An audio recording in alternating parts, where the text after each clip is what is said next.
Everyone has different advice on how to get a job or become the best candidate for a company, and it leads people down a rabbit hole of what should I be doing? Should I be learning a skill in order to get a job, or should I learn that skill once I'm already in there? The amount of discourse and disagreement has created a lot of confusion for people who are looking for jobs, people who are looking for internships, new grad positions, or even switching their career trajectory. So, which one is it? How do we go about even upskilling and preparing ourselves for the next part of our career? Welcome to Business is Scary, where we dissect various business concepts like money, marketing, and business management with a human centric approach. If you're interested in such topics, make sure to subscribe so you're notified of all of our content throughout the week. Now, let's talk about upskilling. Like many other business students and just students in general, upskilling is one of those things that everybody spends sleepless nights thinking about and planning for and trying to figure out how it is that I get to that next level. For a lot of students, that next level is just getting the first internship. Last summer, I was really thinking about my place inside the business world where I'm studying marketing, but I want to get into business strategy. And what I was seeing at the time was that everybody in business strategy or inside of like consulting roles or consulting companies, and that's what I align like business strategy with consulting. And now I understand now that it's a little more broad than that. I was looking at these different consultancies and I was looking at the people who are strategists or consultants in these roles, and I saw that they had financial backgrounds. And when I did more research into the things that a strategist does and the things that a consultant does, I was seeing that there's all these financial functions of the role, understanding the mathematics behind a business problem, which, fair enough, I always knew that that was the case. But what I was seeing was that they're not going to just ask you, okay, well, what's, five times five, right? They're not going to ask simple multiplication questions. Really, the only way that they know that you know something about financial mathematics is if you have these crazy certifications or you're minoring in finance or you're in finance, right? Especially for a marketing student coming in. Most companies expect you to just go into their marketing functions, make us some TikToks. They're not really looking for somebody to be inside of those more quantitative roles, because there will always be somebody out there who is a finance major or an economics major, and they can show that they have these skills not by actually doing anything, but just because of what they're studying. And this led me down a rabbit hole, and it almost led me to making a big decision, which was I'm going to get a CFA as a marketing student so that I become differentiated. And I'm a marketing student with a CFA. I showing that I know some financial stuff, and then these institutions will take me for a strategy role. Thank God that I changed my mind, and I'll tell you what went into me changing my mind and not going through with that in a bit, because I first want to talk about the whole certifications versus hard skills versus soft skills. Like any recruiter in this day and age will tell you, soft skills are just as important as your hard skills. It's not enough to just know how to code or know how to run these different programs, but it's also your ability to communicate, show your findings, work in a team setting, stuff like that. The problem is that recruiters are telling everyone this. So there really isn't a lot of diversification when it comes to showing these hard skills. So a lot of people look towards certifications, but there are roles where a certification is required, whether you're in accounting or you're a financial advisor. For other roles, certifications are a nice to have. Think project management or marketing. But some people take all of this and they go a little too far with it, where they believe that that certification is required to get that job.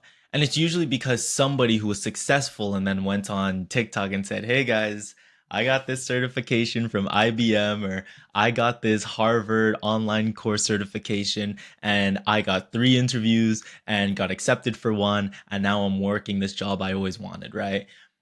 And people take that and they say, "Oh my goodness, what was the certification? How much was it?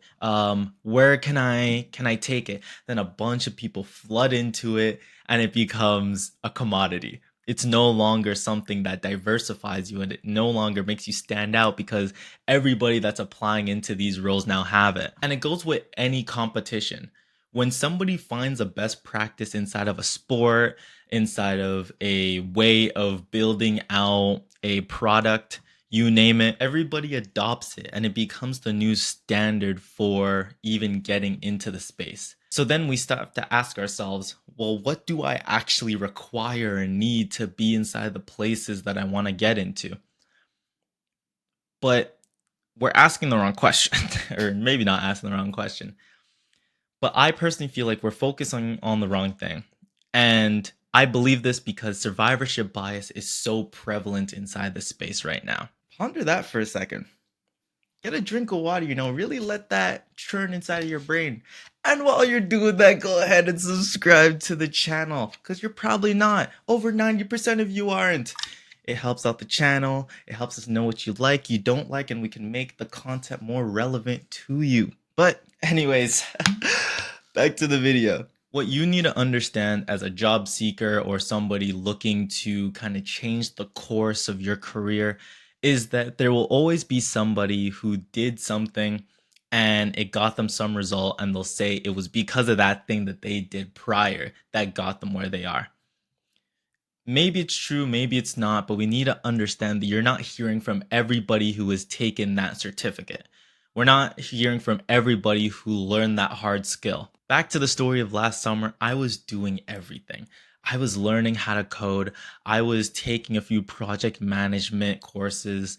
I was hitting all targets because I wasn't getting the result I wanted, which was getting my first internship that summer. At one point, when I was thinking about the CFA certificate, I was like, that is such a big commitment. I need to be sure that this is actually the right way to go about it to get into strategy before I even like mentally commit to this. So I talked to a friend of my brother who works inside of a very big institution in a very prestigious position. He's in the space.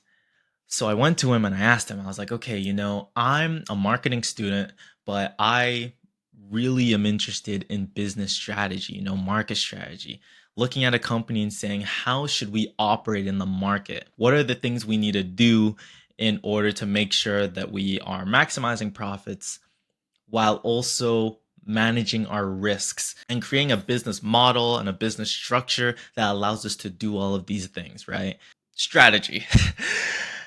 And I was telling him, I'm looking at all these other people, that are in these big firms and they have a financial background. I don't have that. And I'm not switching programs. And I don't even want to minor in finance. That's a bunch of classes that I do not want to take because it will like make me graduate a little bit later in order to like get the minor and stuff.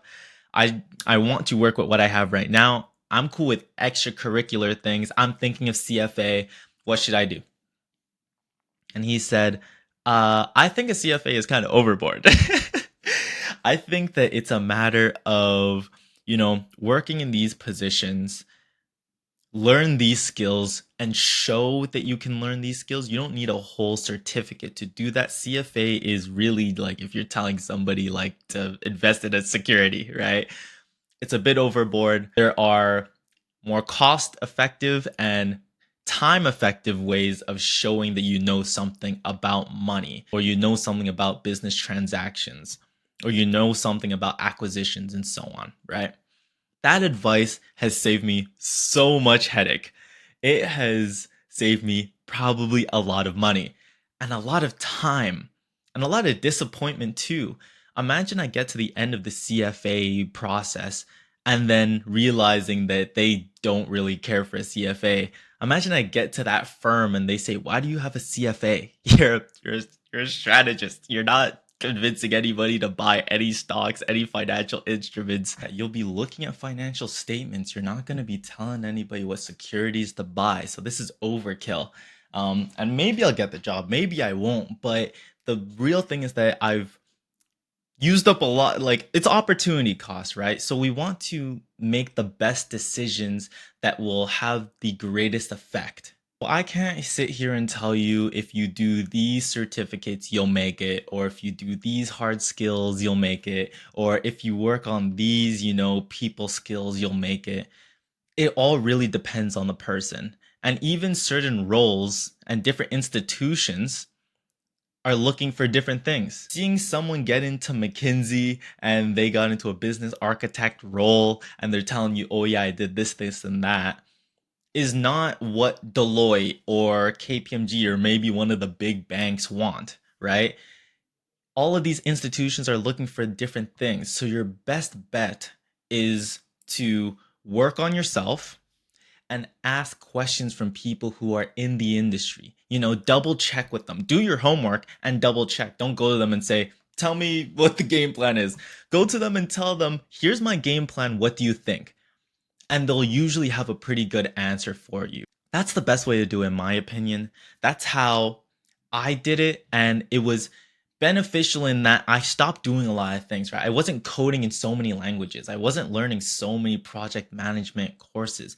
I really focused on my ability to present data and to understand data, whatever that data might be. So ask someone, reach out, understand biases, and don't get so caught up in the rat race of collecting certificates and hard skills and, LinkedIn courses and so on. You need to be focused and you need to be intentional with what you're learning and spending your time on because business is already scary as it is.